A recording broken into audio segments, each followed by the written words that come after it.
Okay guys, we got this engine mounted on there, obviously with used hardware.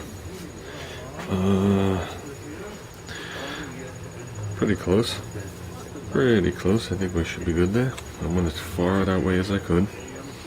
Basically what I did was I used this and drew a 90-degree line and measured off it. It's the best I can come up with. I also did the same coming back and the line matched. So this back plate, this front plate is a square. Can't come off the side tubes, they taper out. If you look at the line, see it gets wider. So this one's on. Let's mount the other one. Pretty tricky to do. It's hard for me to measure these holes and get it right. Got 3 holes exact, and this one was like 3/4 of the way exact. I had to open it up just a tad. No biggie. Well, let's move on. Okay, both engines are actually mounted. Some surplus bolts I had, but this should be where they go. They all fit in there just into the holes. I might slightly enlarge the holes just in case I need any tweaking, but everything seems to be flat. So we'll worry about that at a later time. That's what I wound up with the room. I don't know. Like I said, the motor doesn't vibrate left to right, it vibrates front to back, and we should be able to limit that with a plate. So I see no problem there. That's plenty of room. If the motor starts shaking that much and hitting, we have other problems. It isn't going to be a good thing. It means one of the plates broke. So I'm actually liking it without the aluminum plate on the bottom. Nice and open looking, but it's another thing to be determined. This is going to require some shimming, but I think what is going to happen soon is I think I'm going to actually bring these to work and weld them. I got to make them parallel again. I tightened the nuts 120 times, so they just need to be, they're only off by maybe a 16th, but I want to get them exact again and weld them before they snap off. And then I got to jig it all up again. This is the idler. Made a video about it, but I didn't post it, I don't think. Not with it on.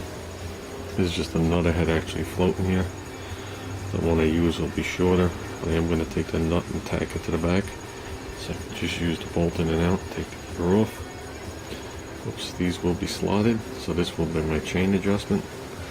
I tossed the clutch on the front for now. Plenty of clearance there.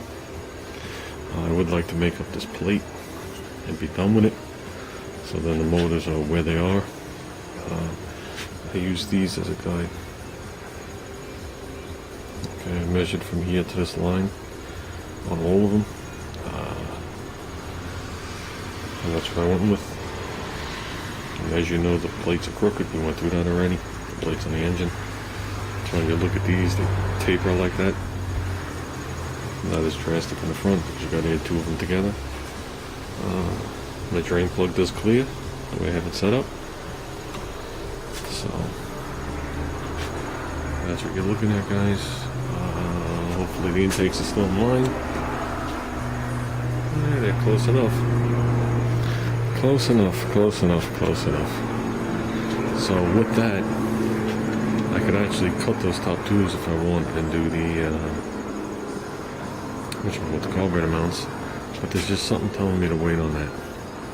Because if I have to alter these engines in any way, it might become an issue, even though they would only go back or whatever. So I think I'm going to wait on it. That's an easy thing. So right now I'm going to slip this chain back on. I did order myself a 3rd cog. Okay. And it's going to go right here. Like I said, the chain's going to come down below it and above it. It's not going to have much deflection on it. It's just going to keep the chain from wanting to oscillate. That's all it is. The more guides, the better, in my eyes. So, and like I said, with that extra guide there, I don't have to make this chain as tight, so I won't be smoking the bushings on anything. If I didn't have this one here, I'd have to make this chain really tight to keep this from oscillating and smacking down here. So, technically, if I put the carbs on these, both these engines should start. I got myself a set of electronic ignition coils for these. They're sitting at Lodi 3/4 house. I gotta go pick them up. So, but I'll put those in after we get this thing running. So no more points. That's it for right now. I'm gonna just slip this chain on briefly. Even though I don't have the clutch on the back.